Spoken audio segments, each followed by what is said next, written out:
joining us here in the Sisteration Room at Woman Unsilenced. Woman Unsilenced is a women's organization that serves to empower our trauma impacted sisters with the tools and support to help our sisters regain her sense of self worth. My name is Lynette Cookie Williams, and I'm your host and founder of Woman Unsilenced. I'm a certified master life coach with a niche in entrepreneurship, also certified in mental health first aid. Again, thank you for joining us on this platform of prison reentry, where we focus on bridging the gap between society and our returning citizens, as we also address ways to reduce recidivism in this judgment free zone. I'm going to jump back over on my chat before we bring our guest up. But before I do that, I do want to say in the Sisteration Room is where the conversation happens, with the intention to heal and empower as we laugh and talk and sometimes cry along the way. So whether you're returning from prison or unfortunately surrendering, heading to prison, seeking shelter after domestic abuse, or seeking ways to help or be helped, you're in the right place. Resilience is my personal mantra. And here in the Sisteration Room, we are our sister's keeper. That being said, let me make sure the new people have popped into the chat. Good. Well, without for tonight, we have a special guest. This is a sister I share the throne with from American Gangster Trap Queens. And she's special as all of us. Each of us are special in our own little ways, right? A lot of things that people didn't know about us were revealed, and but we're gonna talk about it. And there's reasons for everything. So things don't really ever just happen because they just happen. We may not know the reason for it happening, but I'm willing to bet there's a reason laying in the cut somewhere. And here we are. We've got Sister Sydia Bagley. Hello. Hello, beautiful. How are you? I'm doing great. How are you? I refuse to complain. You better not complain. You better not complain. I know you're just as busy as you want to be over there. Focused and striving. I got so Which, much going on. yeah, with your own restaurant and Yeah. wow. Tell us about that real quick before we even get started. Let's just jump into that. So I have a restaurant. It's soul food, breakfast, brunch. It's really whatever your heart desires. I make. Honestly, like Okay, there's no limit. As I long as love there's it. no wine, it's fine. Um, As long as it's I, what now?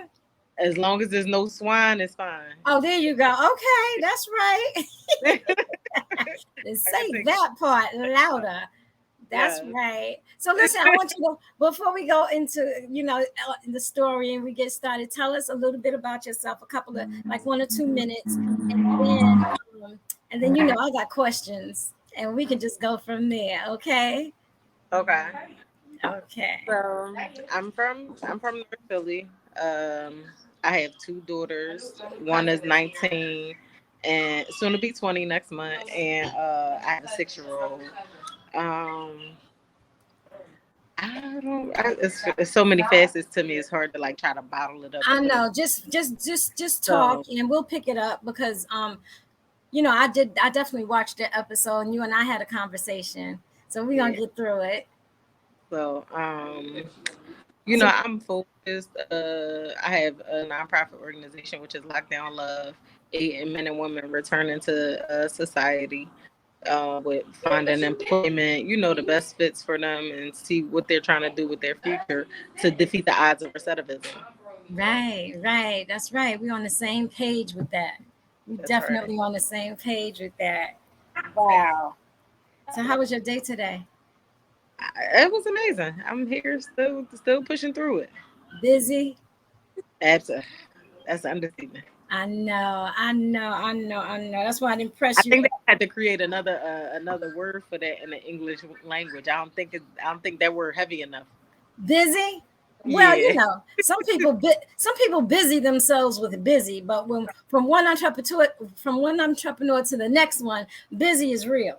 Yeah, absolutely. But for as busy as we are, I don't think that's a strong enough word. You don't think it's They strong gotta enough? I think they got to create another word. Well, okay, so we can come up with something. Or maybe we just have to prioritize and organize our busy. Yeah. It ain't gonna stop it from being as heavy as it is when you really moving and getting executing.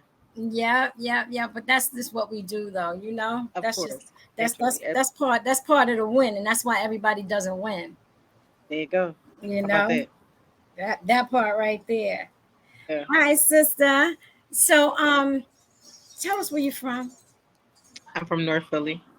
North Philly. That's where you was born and raised, and it's a place called, what is it called? They call it what?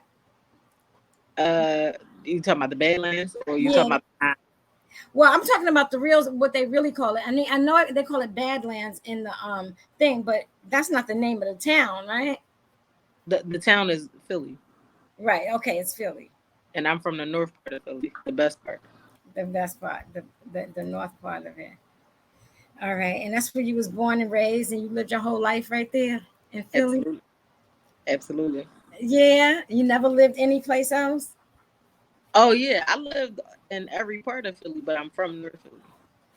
Did you ever desire to live anywhere else but Philly? You mean in terms of other states and stuff? Hmm. Oh yeah, I move around. I move around a lot, but I've never really now here lately with given the state of my city, I kind of want to move. Like it's dead here, you know. So I am looking to move once I stabilize a few things here. Wow, right outside of Philly though, right? Because you know. I'm gonna go a little further. Oh yeah. Yeah, I'm And gonna go a what little. about your restaurant? Or you haven't decided that part yet? That ain't gonna never be the only one. Oh, okay, girl. I know It's that's right. standing alone right now, but I'm in the works of another, another Another situation. location. They deserve it. That's right. I saw your episode. I loved your episode. You got, you so full of like spunk and fire and feist. Thank And you. yeah, yeah, she said thank you. You are. And it's just like, and there was one part in there that made me laugh when you said, when you responded to the dude when you were standing next to the car, and he was staring at you. This is the one that you came to love later. Yeah. And he said something. You said, "I know he's wondering what this aggressive chick." Da-da-da-da." I was so aggressive. Wow, wow. So how are you since being home? How's the kids and everything? Well, one of them I had after I returned home, but my 19-year-old, we're great now. Of course, there was a situation that I talked about on the episode actually where I was stating that she became a little defiant, and it was basically a growing situation for both of us. Mm-hmm. Um, I didn't really. I felt like when I came home and I gave her the opportunity to vent her frustrations, and we should be past it, like, because at the end of the day, I came out here and I picked right back up where I left off. I was a hell of a mom. I've always been a hell of a mom, but I'm not really looking at the things that were lost, such as her not having the time to have a tantrum and be held by her mom or coddled or redirected and things that she missed all of that time. I wasn't there for those. So when she's having it now, I'm not understanding. It's like, girl, like, no, you don't get to do that right now. And but reality, I had to face is she do get to do it now. Like she deserved her chance, and I ain't give it Yeah. to her. And I had to tell her, like, at the end of the day, before I had a 19-year-old, I never had a 19-year-old. So you was my trial baby, and I say trial baby because kids don't come with a manual or pamphlet. It's all trial and error. So your first kid, you don't really know what you're doing. We all out here winging it for real, and I'm okay, and I'm confident in admitting that. I don't really know what I'm doing as a parent to a 19-year-old. I wasn't prepared for that, but I do my best in what I feel like that look like, and I'm comfortable and confident in that. Because she's turning into a hell of a woman, and I know I played a huge role in that, and I'm that's a great feeling. Yeah, yeah, that's for sure. And I love the fact that I love when you said that she deserves to vent, and when is it over? Like, who knows when it's over? Yeah, Because it's I, just kind of like us. They say PTSD comes along with a long term, absence or long term prison. And I have to imagine that kids being abandoned by their parent, they've got yeah, to be facing some kind of PTSD as well. And when does it go away? Yes, it's curable. I've researched, I've learned that you deal with it as you talk about it. But each person's time is their own. So absolutely.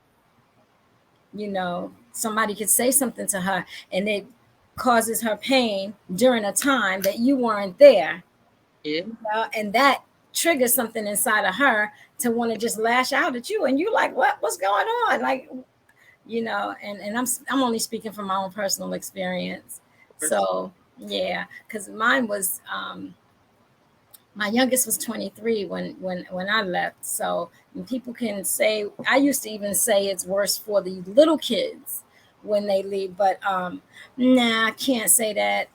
It's just bad all the way around the board, no matter how old they Yeah, are. When you absolutely. have that, go ahead, baby. No, I said absolutely. Yeah, when you have that relationship with your kids, and all of a sudden you're not there, and you've been there their whole life. So it's just, it's just Yeah. a The thing. vacancy is the vacancy, and it's an unfulfilling vacancy. Nobody can ever take the role of your mother, no matter how many stepmoms or play moms or wherever you want to pull a mom from, whatever guy mom. None of that can assume the role of a mother. Our role is profound and meaningful, and the connection starts at when they're an embryo. Hmm. So nothing can erase that. Yeah. So it can't be replaced. Yeah, that's right. That's right. And that's why we have that venting space, that absence, that abandonment issue. Yeah, that's tough. It's tough. It's tough.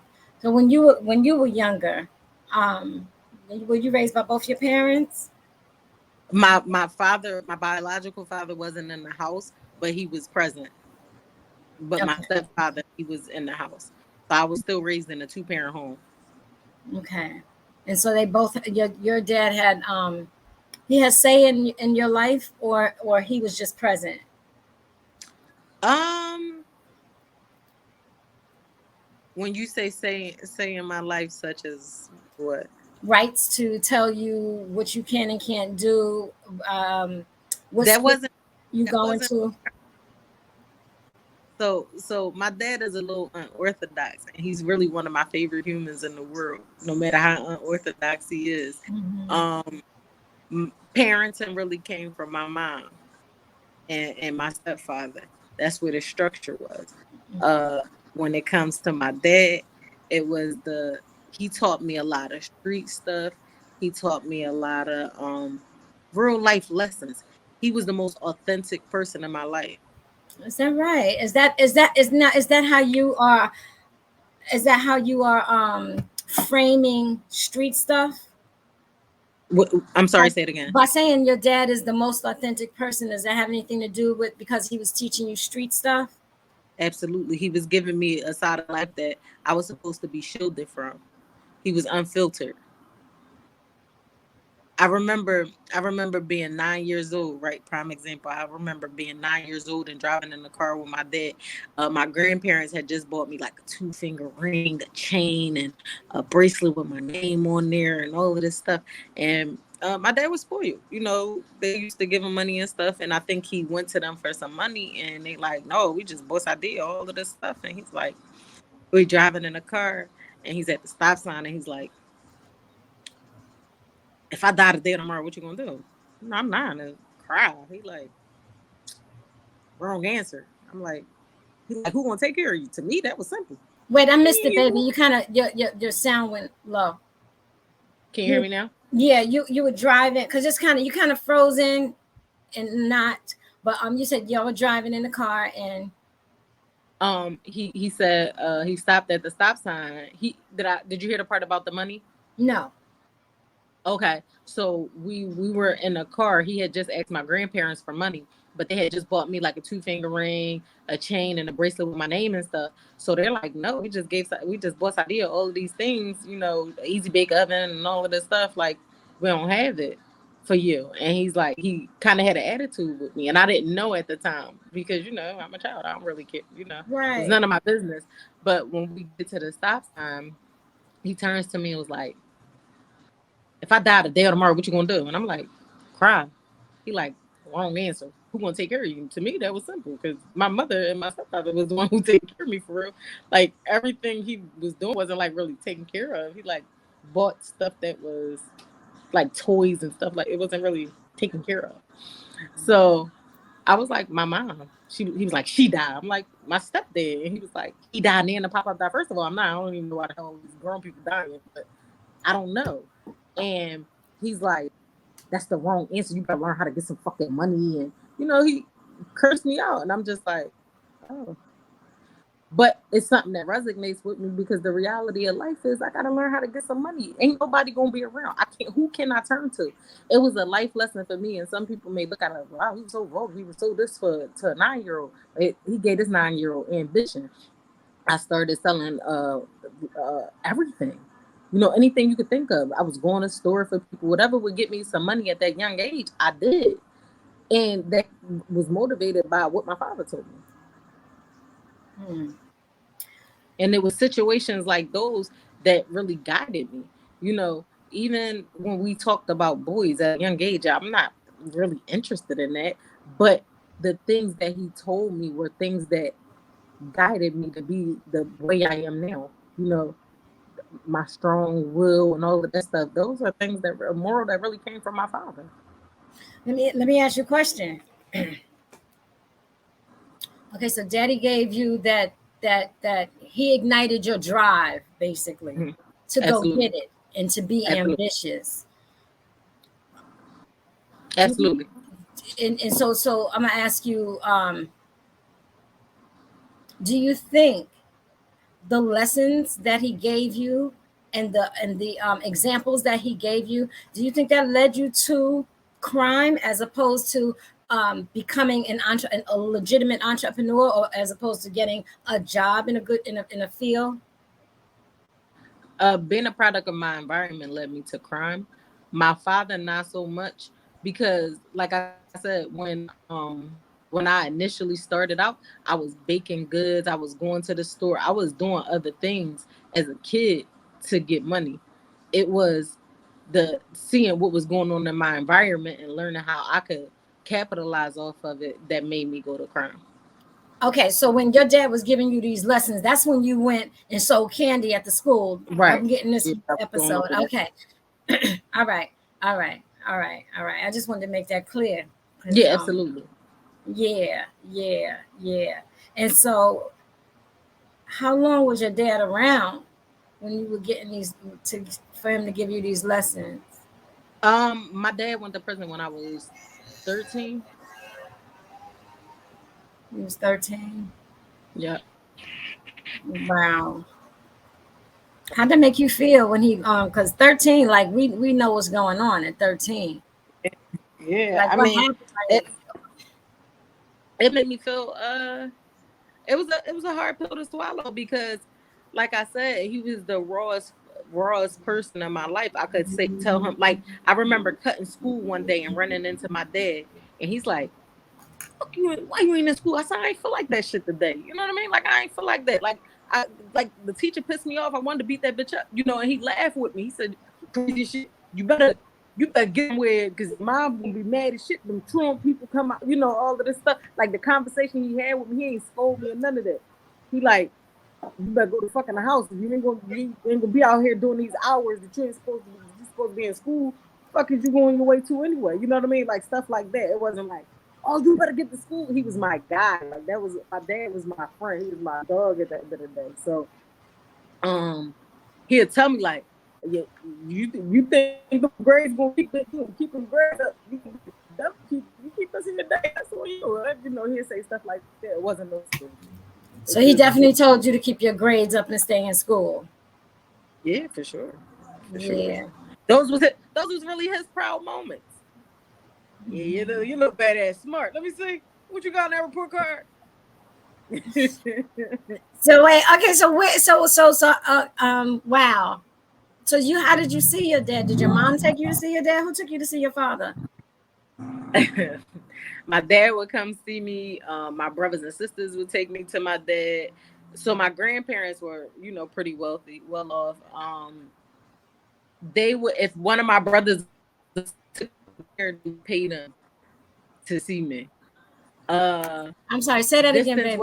That sound. One of your brothers when like my grandparents and them didn't live too far from us. So it wasn't that long of a distance. My brothers and sisters would take me down there, and it's like my grandparents would compensate them for bringing me down there. Oh. Yeah. Oh, okay. So, but yeah, predominantly my dad will pull up. He don't got a problem with pulling up, and he pulls up all times of day and nights. And that's why I always respect my mom. Like she never, that's his kid. Like it is what it is. Right. So okay. So your dad went away for how long? Did he go away for? My dad did 12 years.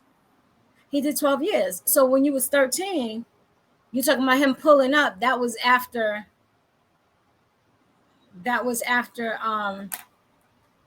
But I mean, you was like 24 at that point, right? I was in jail. When my dad came home, I was in jail. Oh, you went to jail. Okay, so you had your baby at 19 years old. I had my baby at 17. My first daughter I had at 17. Oh, okay, I thought they said 19 on the thing. Okay, so 7. No, I went to prison when I was 19. Right. I knew it was one. Oh, okay, and so your dad went to. So you went to prison when you were 19. Mm-hmm. And so all that time, your brothers and sisters or whomever brought you to see your dad during that time, right? Oh no! My dad don't play that. He don't do no jail visits. That's why I was asking you, how did you see your dad? Okay. Oh, I thought you were saying. I'm sorry. I misunderstood that. My dad didn't do jail visits. He ain't want us up there. Wow. Yeah, he didn't. He don't believe in that. Wow. And like I used to send him pictures and stuff. Like when I had a baby and stuff, he'd be like, "Yeah, my grandbaby look nice. Y'all look nice," and he'll send the pictures back. He didn't want nobody to see him weak. Nope. Your daddy sounded like he was probably a mother in there. Mm-hmm. I mean, cause you know what time is. Yeah, sure. You don't want to see your kids. You don't want to see your family. Yeah, you don't even want no pictures. That's some hard. That's hard. And his advice when he found out I was locked up, his advice to me was, if you get a bunch of disciplinaries, they send you closer to home. God, your dad. Oh my God. That's my God. I'm telling you, unorthodox as they come, but that's my heart. I love him. Oh my goodness. Wow. One of my favorite humans. No, your dad for real. I'm already just got your dad was hardcore. I'm telling you. And yeah, wow. That's deep. That's good. That's cool. So so you went in at 19, and so he didn't come see you then when you were incarcerated. No, nope. It's sometimes, you know what, every once in a while, I mean, it's hard when you get visits in prison. Yeah, for sure. Only person I to see was my daughter and my mom, my nieces and nephews. Like that, everybody else is like, all right. I mean, well, that's the family. That's what would make it hard, for them to come through and see. I love that because I could be raw with them. It gave me a chance to be soft. Like I don't know. I enjoyed every second of it. Wow. Watching them grow up, through pictures and stuff is crazy, and seeing them in person is like, but they my babies. Like they really what kept me going. Knowing I'm gonna see them is what really stopped me from putting my hands on people in jail and all of that stuff. Because it's like, yeah, I can't go to the hole. If I go to the hole, then I got to visit through the joint, and the kids can't come back here. And that's all my daughter used to ask me. Like, because at first, I used to go to the hole a lot. My daughter like, Mom, Like when you go up there, I don't be able to see you. That shit broke my heart. So I had to like tighten up. Like, yeah, I can't do that. I can't do that to my baby. Cause she Wow. looked forward. And that was like our thing. So we go there, go to the playroom. You know what I mean? She was young, so you go to the playroom. We coloring stuff that she don't normally get to do on a regular basis. She get to do at least once every other week or something like that. You know. So. And you did. Let me say hi to the people in the chat. Hi, bearded baritone. How you doing? Thanks for stopping through. I appreciate you. Tall Pumps was. She had a question. I'm gonna go back to the visits when I'm finished with Tall Pumps' question. She said, "How did you think you got involved with the lifestyle with such a solid home life?" Oh, so on the episode, I basically talked about how the lifestyle, my lifestyle transition, my home life transition when we moved from one part of the to the other side across town, and my family structure diminished. My mother and my stepfather separated and eventually divorced. So once the foundation broke in the home, everybody went their own way, and it was kind of wayward. And being the youngest inside the house at the time, it was like, I was left to fend for myself. Wow. Okay, before we get into that zone, I just want to take you back to the visit room and the what prison were you at? Danbury?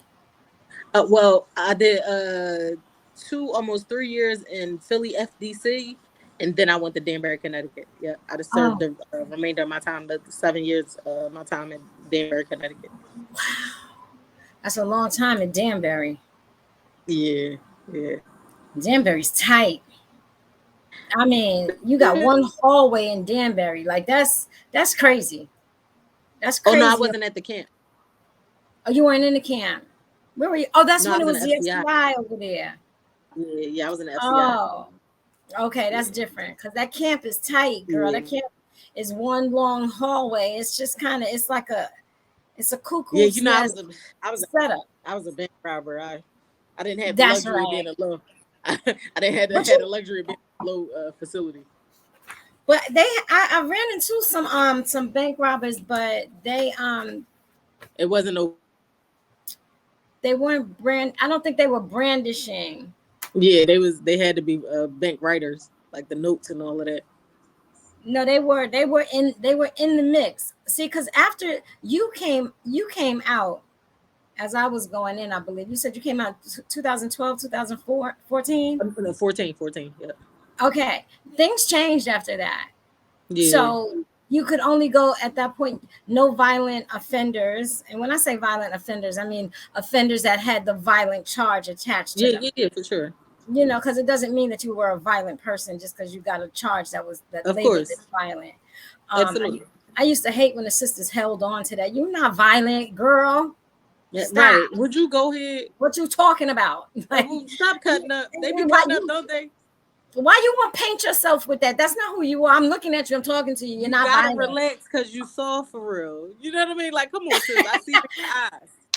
We're gonna talk Your about jawline is weak. Your knees can't stand it. Relax yourself, honey. we're gonna talk about putting on airs, okay? Because hunty, listen, Okay. please. I know all What about them. the only thing that makes me tough is that I ain't scared of people. Period. Hello. But I ain't no Huh. street chick. I ain't never been there, and I don't proclaim it.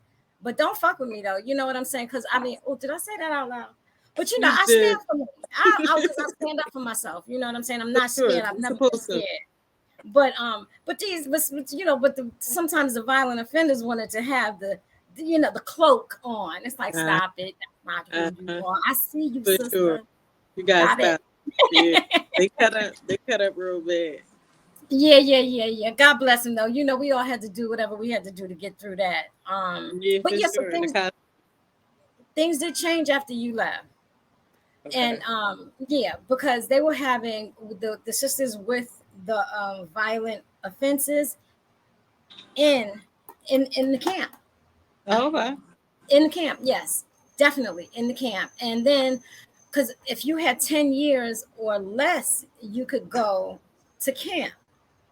And Okay. yeah, and so then, because I believe that's why I was held in jail for so long, I was held in jail for like maybe, well, for 10 months, like a whole 9 months after my conviction. And then they let me go to a camp. Okay. So I wrote it out in a camp. I went to three different ones, but yeah, the separation, your mom and your stepfather separated. Mm-hmm. That you just touched on that when the sister asked a question in the chat. So Mm-hmm. like, where did the family go and how did you feel at that point? Like you were just Felt like I had to figure it out. Everybody was really doing their own thing. My brothers, they were into girls, so they're with girls. My sisters, they had boyfriends. They out with their boyfriends. Me, I ran to the streets. I'm hanging with friends. You know what I mean? Learning yeah. ways of life. Once you turn around one corner, you learn a whole new way of life because everybody doing something different. And it's stuff going on all these households you being introduced to, and you just picking up what everybody putting down So and your doing with it mom, what you will. did your mom work? No, nope, she ain't work. She was she was outside. She She was. was she went from being a homemaker to just a a party person. Like she missed those years, I guess, of being a mom. And just being a wife and a homebody. She was out with her friends, partying, doing whatever was working for her at that time. And how old were you then? Uh, they departed when like around the same time my dad went to jail, so I was like 13. It probably was like a little after that, so maybe like 14. Something happened to you back then. You want to talk about it? When I was 9. Was it 9 years old? Yeah, I No. was 9. Were Yeah, I you was 9. 9? That's the day we moved from one side of Philly to the other side of Philly. It happened that day. And I just held it in. I I don't felt know like if everybody knows what that was, sis. I was assaulted when I was 9. And I never talked about it until I was 20. I actually didn't talk about it until I was like 25. And okay, we'll go into the first person you told at that point The later. first person But I told you, okay. But yeah, we'll go into that point after. But I want to focus more on you, experiencing that for one, and for two, you held it in. Like you didn't tell a soul I for felt all of like, those. no, quite naturally, I'm a protector. So I felt like, if I did disclose that information, I would probably lose my family. Like I just felt like, I knew the reactions and what it would probably cause. And I wasn't really. I felt like, I don't know. I just felt like I was supposed to protect my family. And Okay, if I said nothing, it would go away. okay. So who did you release? Who it was? Did you say who it was? I don't know. You said you're No, protecting your family. This was a family member. no, no, no, no, no, no. I wasn't a family member at all. It was somebody in the neighborhood. Wow. And you held that from 13. And of course, well, I don't Nah. know.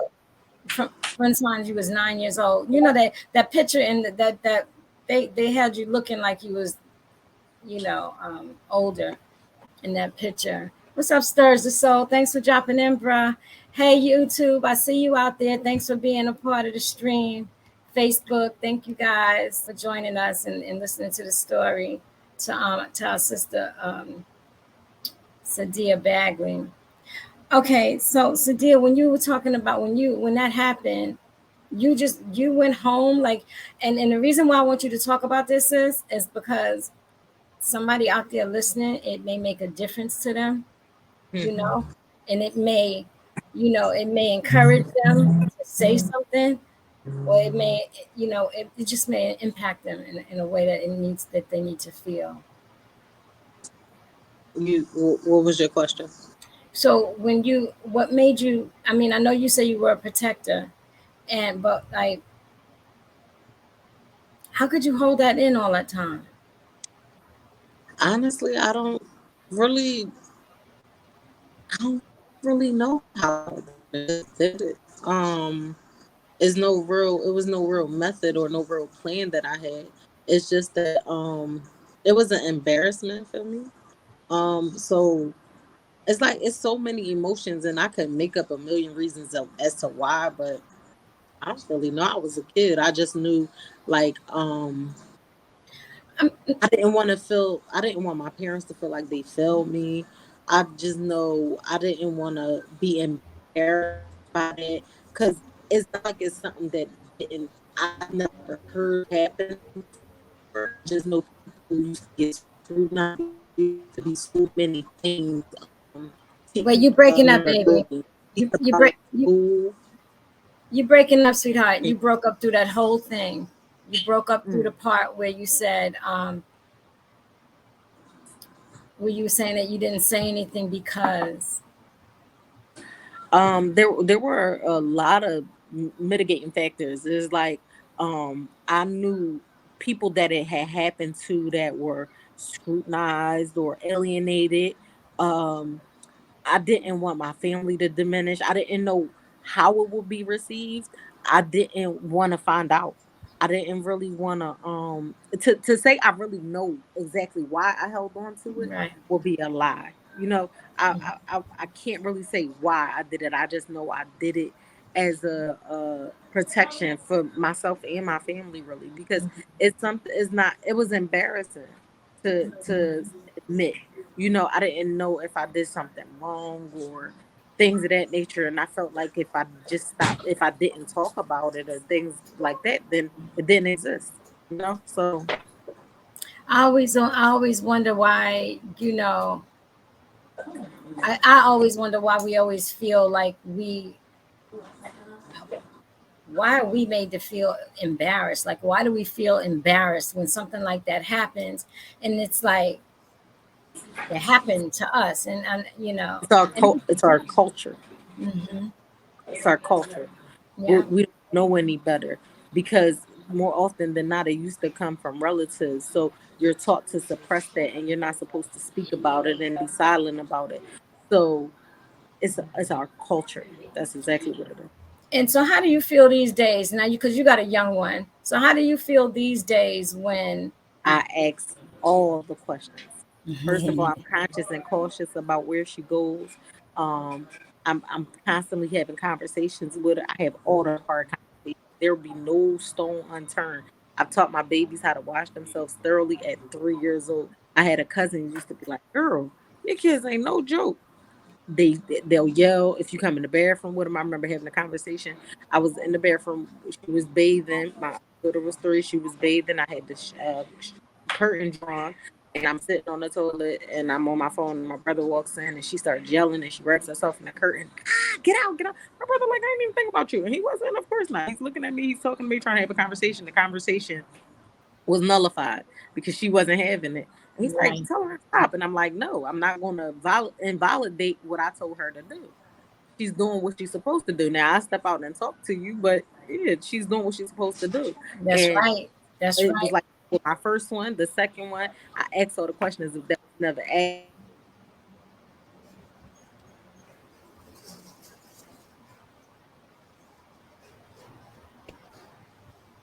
Yeah, all of the questions that was never asked to me is all of the questions that I ask, and I pay attention to everything, moods, all of that. hmm I have So all those conversations. yeah. So we got a sister in the chat, and she's asking, she said, when you say assaulted, did you mean that you were beaten but with no visible wounds? Rape. Sydia, that was hard for you to say just now, boo boo. I don't really think so. No. Mm-mm. Okay. Because the thing about me is I processed it already. It doesn't really hurt as much as it did. The only part that was still hurting and wasn't resonating was that I didn't tell my mother. So I actually ended up telling my mother on an episode called Walkies, and the fact that it still hurts her to this day because she didn't Yeah. know, it bothered me. But and all my parents, it bothers them, and I know it do. So that kind of bothered me. But other than that, like I processed it, I'm okay with it. Okay, I'm responding to the delay, but of course, it's been the reception, so that's probably why I felt like you delayed. But it's probably the reception because it's been like that since you've been on. So tell us who's the first person that you shared that information, and what was it about her? Because she seems like that. She seems like a nurturing person. You know, from where I sit, I don't know her, but she seems like a nurturing So, person. So who was she, and what made you tell her? oh no, the first person I told was my pre-sentencing investigator. Oh, okay. I got that wrong then. I thought you told Yeah. Sister Girl, but you can go ahead on and say, because you did Um, share it with her, right? Kim found out during this episode. Actually, she didn't know Did either. she? Oh, Yeah, she. wow. So she's Yeah, friends with Lil Kim, y'all, and yeah. She so found yeah. out during the episode, so she was kind of like upset too because she didn't know. And you told your pre-sentencing. She asked. Nobody ever asked. That's amazing. Wow. And you just was out with it? I remember pausing. I remember pausing because I didn't know.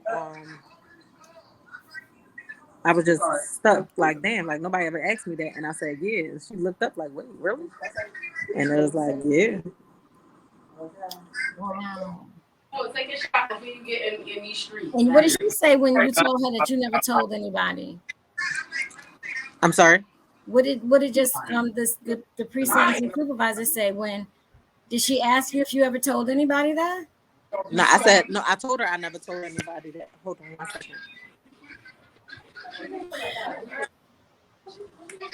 Hey Dan Baduzzi, how you doing? Peace and blessings to you. Thanks for coming through. I'm going to my car. Okay.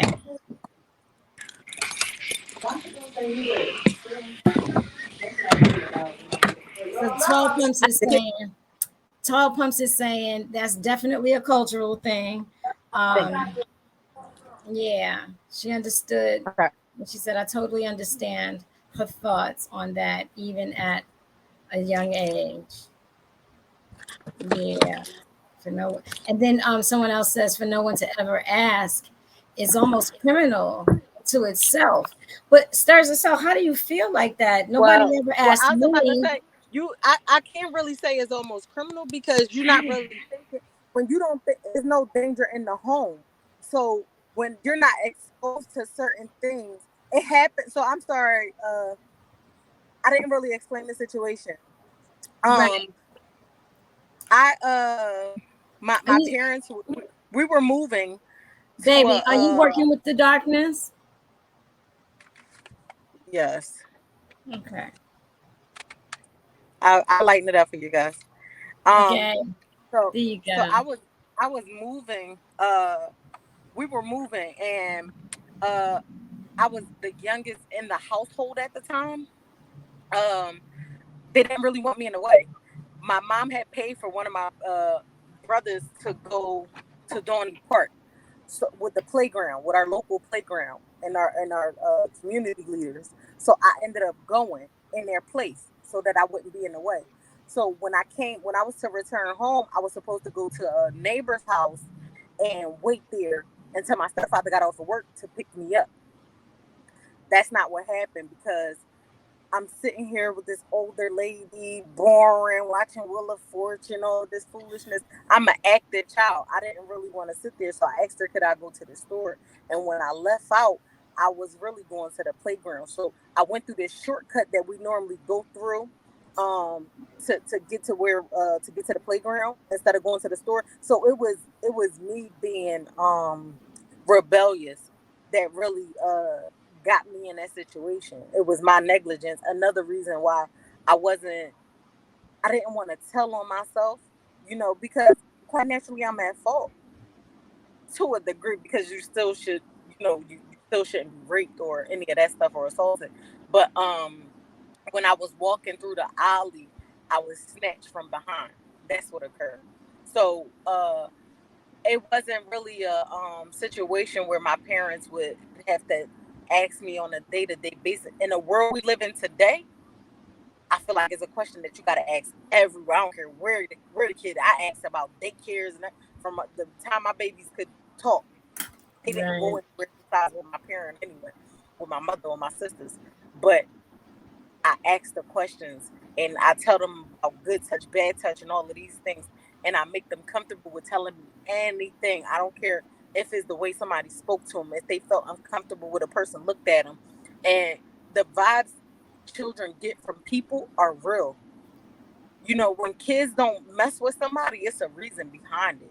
Whether you realize it or not, like kids, their senses when it comes to people, like if kids are naturally inquisitive and they love on people and they, hey, are you my mommy's friend? All of that stuff. So when they don't do that stuff, it's because they see something. They know something. I don't play that. I take that extremely serious. Yeah, they do know something. You said and they do because they're virtuous. You know, they're just pure. Kids are Yep, pure. When your kids respond to somebody that you think you love, and they just for no reason hate this person, he, because they are pure. absolutely. You know, I- that's a whole. I was going somewhere else with that, but before I go somewhere else with that, I wanna respond to. Well, I don't even want to respond. I want to ask you a question. Did I hear you say you felt like it was some kind of way partly your fault because you went and did what you wasn't For supposed to? being rebellious. Not that I thought the rape was my fault, but the rebellion. I didn't really want to basically tell them myself because you got to think this. I'm 9. I'm a child. I don't really want to tell my parents that I was outside doing things that I had no business doing, and this occurred. Again, something embarrassing and exposing myself for things of that nature, and I didn't really know what I would be exposing myself to, Right. or them. Right. You didn't know how it would weigh on your family if you told them that you were Absolutely. doing something wrong because you knew right from wrong and you knew you wasn't supposed to go to that left space. Absolutely. And I don't feel like I got to sit here and tell you that in no way was your fault because I'm sure you Of know course that not. was not your Of fault. course not. And Of then course not. also to it doesn't even honestly in my opinion like fault doesn't even register in that space. But I appreciate why you said it so that somebody else may be listening, and maybe that message that you just said right there, why you didn't say something because you're a child and you did wrong, right? So hopefully that resonates with our parents to not be so. I mean, we want to be strict with our kids. We want them to listen, and we want to chastise them for when they're doing wrong.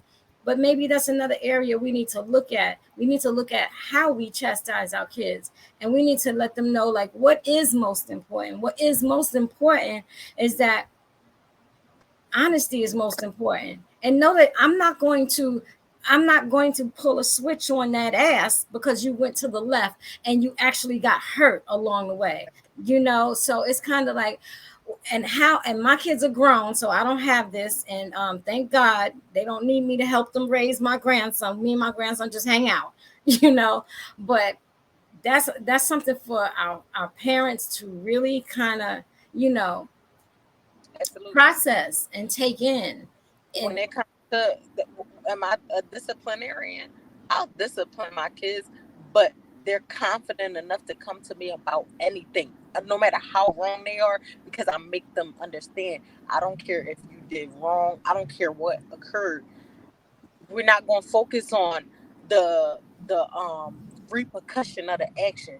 I want to know what happened. right, What happened? And because everything is not about beating them or none of that stuff. Chastisement doesn't mean you have to hit them. You know, right. there's chastisement and just having a conversation and redirecting them.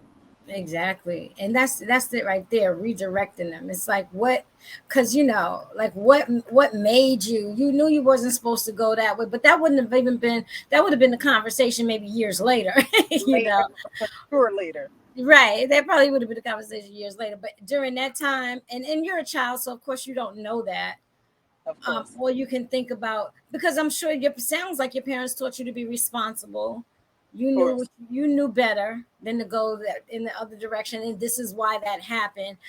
Ah, you know, I'm just saying to us as a village, we just got to be more mindful of how we impose Right. restrictions on our kids. Right. That's a big thing. And so how did you, and you mentioned her, so you're where, I don't even know which way I want to go at this point. I don't even want to segue into you have mentioned Kim, Yeah. and y'all were friends. Now when I watched the episode, it played it like you guys were friends, and she was the first one you told.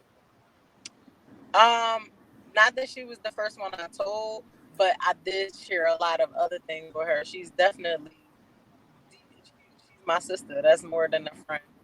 That's that's my confidant for sure. That's awesome. And yeah, those relationships that we make in there, when you do find a circle, for the most part, you really just find people, like one person here, one person there, or maybe it's two people, or you kind of kick it with some sisters in a circle. But every once in a while, you'll find that one Right. that you just kick it with and you share that stuff with. That's crazy. How you doing now? All my friends come from prison. They do. Well, you were All young. my friends. You were You young know, too. there's some you're in a vulnerable state, and you're at the worst point in your life. So when people at their worst and your worst can meet you and help you help you through them dark days, and they learn the real you, you learn the real them, and it's just authentic. You see them when they crying, struggling, stressing, all of this stuff. You get to see them in their most vulnerable states. That's when you get the best version of them. So those ties can't be unraveled. Right, right. That's when it's raw and it's real. Um, there was, like I said, there's relationships to be made in there, and then there's some that just was a whole cooking good time. Fixing up that food, trying to make that 99-cent store food taste like Thanksgiving dinner at your mama's house. Crazy. All that seasoning. Oh my God. It's crazy how I know when I came out of there toting 3 blood pressure pills, 3 different bottles. So girl, how did you had a lot of aggression and a lot of well, I can see where your ambition went. It went right into your restaurant, into your business, right? I know you didn't even know I had your logo, but I do my research on my sisters, because for real, we are all doing some really great things out here. So And, excited. and it's just like, it's so dope. And it's like, some people have to go through hell in order to come out in the right space where they're supposed to be. Right. Where their real passions align with their purpose. Absolutely. Sometimes you got to go through the pit of hell to find that. Yeah. And I guess that's why. But one thing I'm gonna tell you, one thing that really, really, really warms my heart about us, and I'm saying us that are on this, that this platform that BET Plus gave us, and BET gave us, Queens on the Throne of Trap Queens and stuff, is that you talk about resilience. You talk about I'm gonna win regardless. I don't care what y'all do to me. We coming out on top. This is what I love about the show itself. I don't know any trap queen that is not working at being Right. better and doing better. Absolutely. And I done interviewed, I've had personal, I'm personally connected to like 5 of us now. You know what I mean? Because I've had, I think, 5 of us on. And so, just like with any of my guests, we have a personal conversation. You and I kicked it, and it's just like, I'm just so proud. I'm so proud of you. I'm so proud to be a part of that platform, because in that platform, I have to say, it doesn't get enough. It doesn't get enough. And it's and part of my own shit with it is that we can't glorify being a gangster, right? Right. We can't glorify being a criminal or having committed a crime. So how do you use that platform to It's so much show? so much deeper than that. It's so much deeper than that. And So it's much so much good stuff. we so much more than that, and that's why I do lockdown love, man, because we deserve the honor and that they don't really give us, Right. because it's 10 times harder for us as ex-felons to come out here, and we out here winning like a motherfucker. Girl, you better talk about it. Killing that shit. We not even like just we we got the minorities, like we're a woman, we're black. You know what I'm saying? Talk about it. I'm and talking we about felons, so many odds against us. And we mothers that got to come back and mend these relationships that we responsible for and breaking. We come out here and we ripping that shit. So that's right. The accolades that we are supposed to receive. Yes, baby. That's why I'm so adamant about Lockdown Love, the ceremony. And I promise you, when y'all come, y'all going to listen. That is really supposed to be on BET. Yeah. Because its purpose is our Grammy. You gonna get your Grammy, honey. Yeah.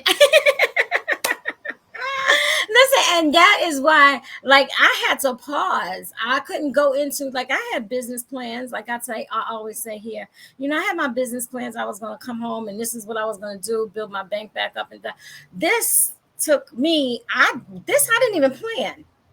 This is one thing I didn't even plan because I had a nonprofit before, right. So I wasn't coming out here trying to do this, and then but how he'll pull you to the side and say this is where you belong, and so I'm like, okay, can I make some money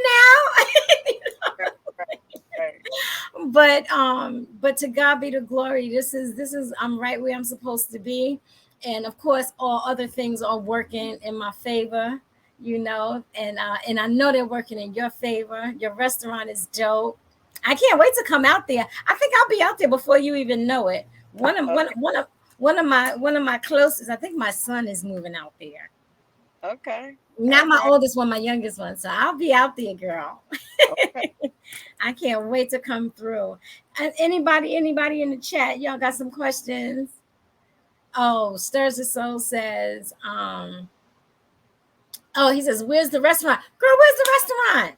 2832 Ridge Avenue, Philadelphia, PA, 19121. 28. 32. Go ahead. Ridge Avenue. And that is Philly. Philadelphia, PA, 19121.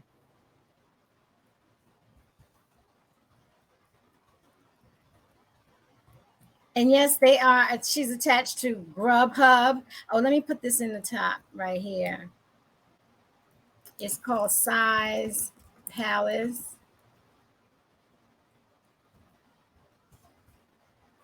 And that food looked good too.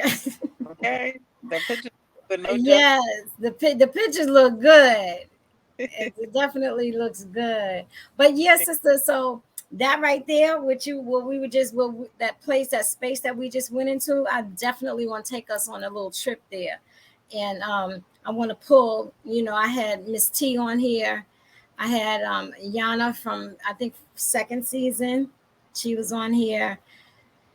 I definitely had Dwayne Curry was on here. Lovely Mimi was on. Now you. And I think I have about 5 more to complete a season.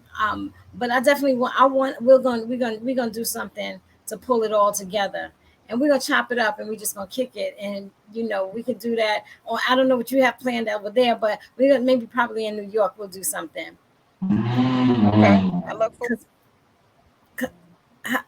Say it again. I look forward to it. Yeah, we definitely got to do something. Wow, it was so dope talking to you. Like, And you're a baby. I know. How old are you, boo boo? I'm 37. Oh my God, I forgot my Oh age.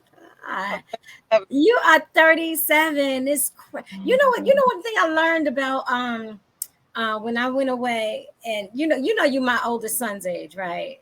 Wow. Yes, my oldest son is 37. But one thing I learned about women, I guess, and just overall, is that there's I used to, I'll just tell you this brief story. When I first went to prison and they would kind of compare me to somebody that was a kid or something like that, I'm like, I am a grown woman. What are you talking about? Blah, blah, blah, blah, blah. Right? Because I truly carry myself like a grown woman. I never tried to be young. I'm 57 and I own it, and it's not that because I say my age that that qualifies me as a 57-year-old, but I truly went through my life not when I was 19, when I was in my 20s. And I mean, I carried it all the way through, But when I got to prison, that girl, listen, 15, look, what is it? 18 ain't no different than some 57-year-olds. And you could not proudly walk around saying, well, I'm 57. I'm a grown woman. And so is the one right there next to you that's acting crazy, acting like she about 12. So it's like, and look, and you're so mature and you've been through so much and you're beautiful and you are just making it happen. I'm proud of you. Absolutely. I appreciate that. I'm so proud of you. I can't wait to come out there and get my dinner. For sure. I appreciate it. So I do want to know what do you want to say to the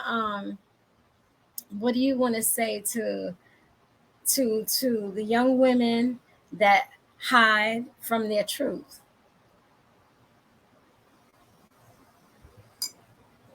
That hide from their truth. Or hide their truth. Don't hide your truth, because the truth is who you are. And it how can I say this? Because I get this question a lot, right? And when you hide from your truth, you can't really flourish into the amazing person you're destined to be. The longer you hide, the longer you stay invisible. You don't deserve to be invisible. You're valid. You're supposed to be seen. You're supposed to be recognized. You're worthy of your wins. You're supposed to chase them down, and you only do that when you face the reality of your truth. Enough said. Enough said. That was beautiful. In fact, it was so beautiful and on point. I think I'm gonna send you the clip of it so that you can actually record it, because my sister here in the chat is saying that she thinks it's Twitch that's got the problems, not necessarily your computer being slow. So, but yeah, that was beautiful. I appreciate the way you put that. I know it touched somebody, and definitely gonna put that out there. Ah! Good for you, sweetheart. You be good, okay?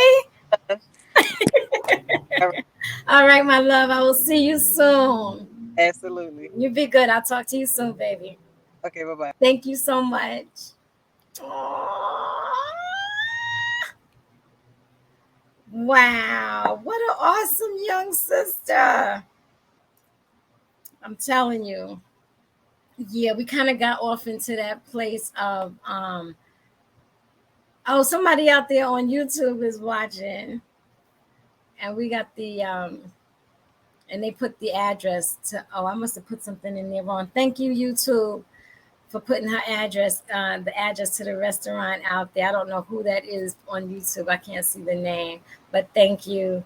And I'm gonna kick it with my Twitch chat because I know they enjoyed that young sister, and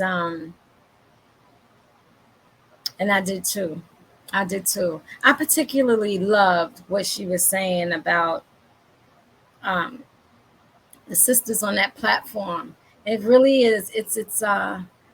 it's an interesting space to be in, you know. But I love it. I love that each and every one of them, each and every one of us are doing well and are doing.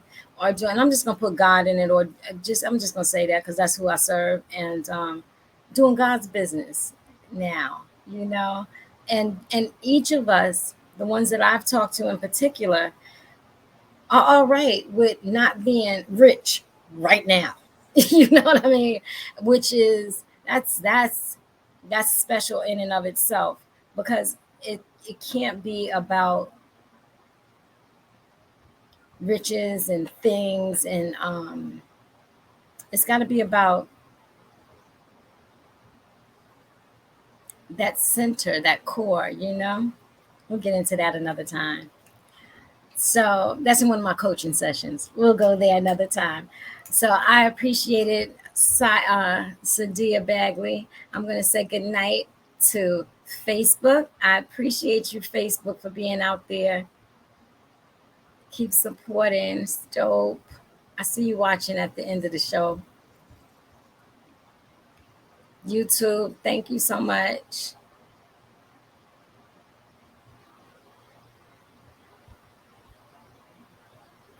And Twitch. What's up, Twitchsters? How are y'all? Wow. Tall Pumpsters and so how y'all doing? The last two standing. Let's figure out where we gonna go. Yeah. Yeah. I'm gonna turn on this music.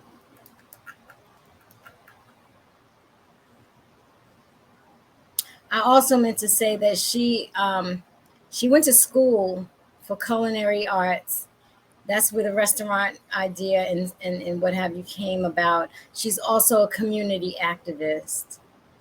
So we're definitely gonna have you know what we're gonna do? Bam. That part, we're gonna have a reunion.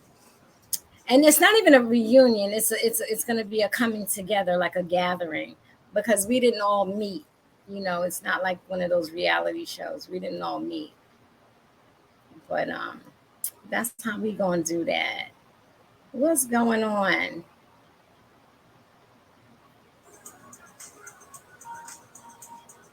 Top Pump, she said you tired, but you're here.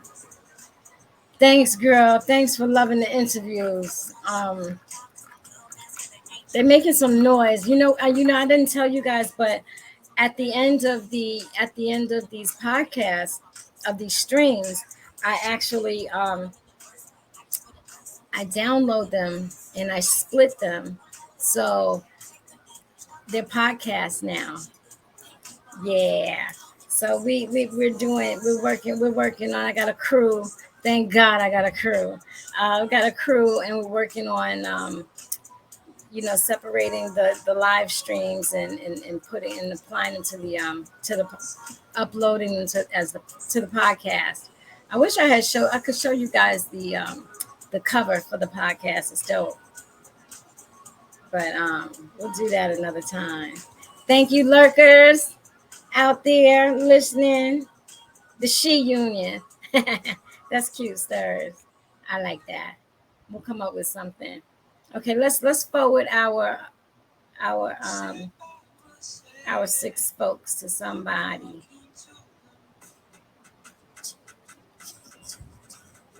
Let's do it.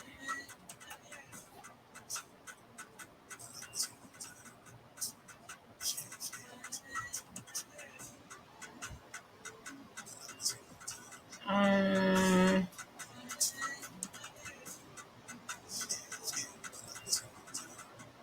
where are we going? Tall pumps. You guys stay for the raid, please. We definitely gonna bless somebody with us.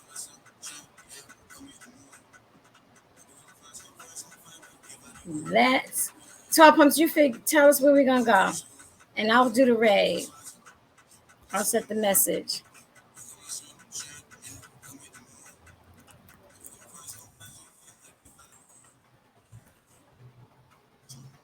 Canal B, of course.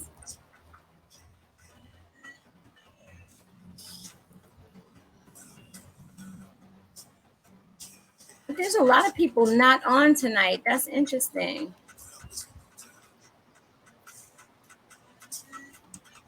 Oh, because it's not 9 o'clock.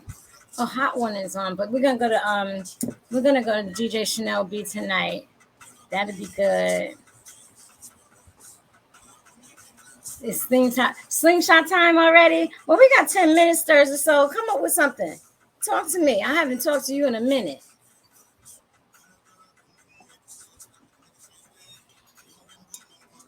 What you got?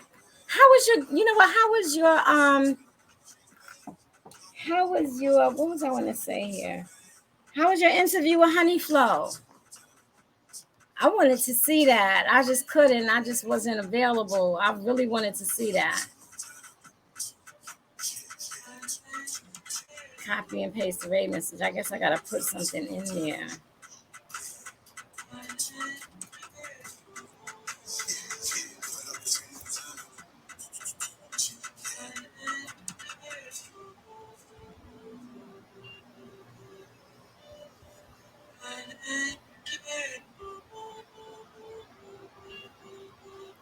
Stirs, how was your I don't see the raid thing.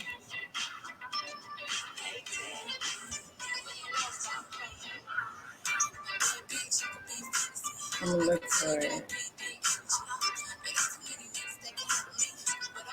Okay, I got a question for you, Stirs. Do you feel like are you still here? Is he still here? I don't see the raid thing. I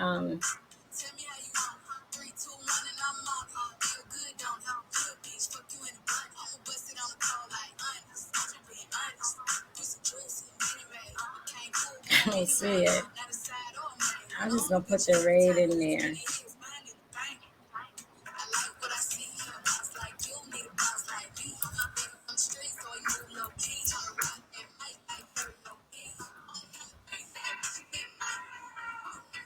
Oh, there it goes.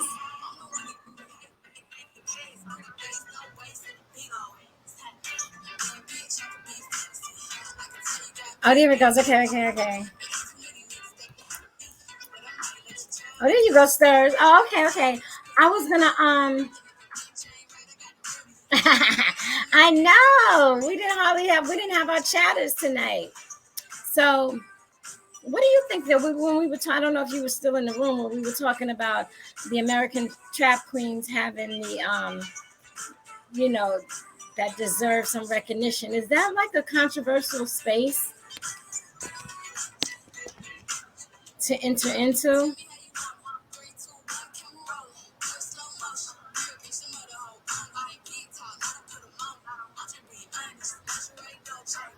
How you activated it?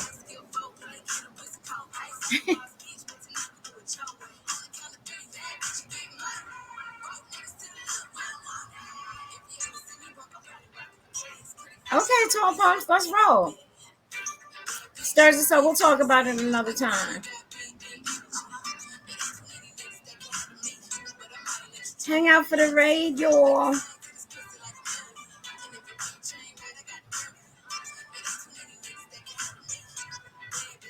He said it can be finessed. Okay. Oh, you waiting for me to activate it? Hi, Easy Mac. Hi, Sweet Pea. Okay, it said I did the wrong name. Right. We on our way out, One Easy. Let's see.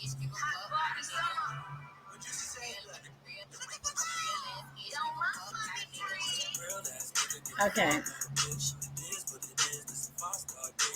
I love you too, bruh. How you doing?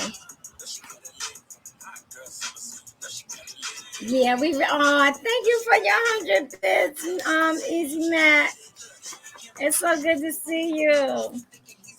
Yeah, we right now, bruh. It's like 10 to 9. We probably should just chill till 9.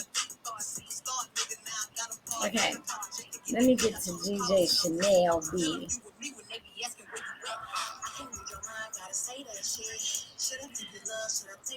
Bam! We're on our way.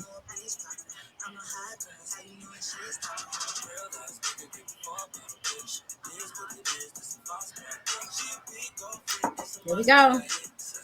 Hi, thanks, Tall Pumps.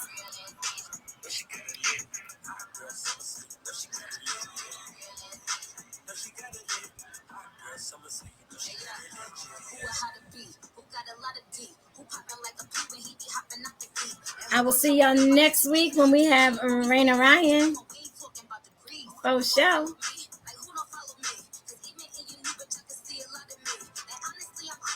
Good night, stars.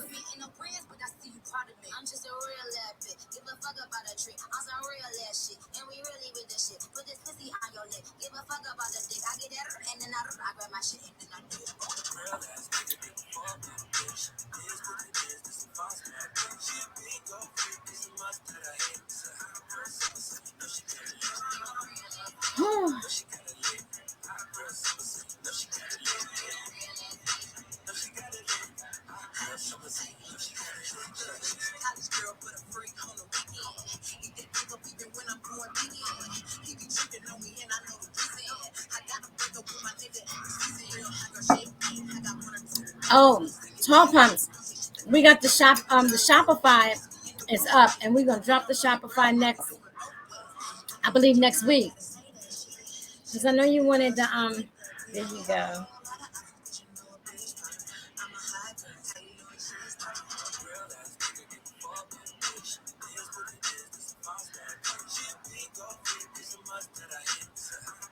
Molly Party for getting on that at a discord. Come on the committee. Don't forget.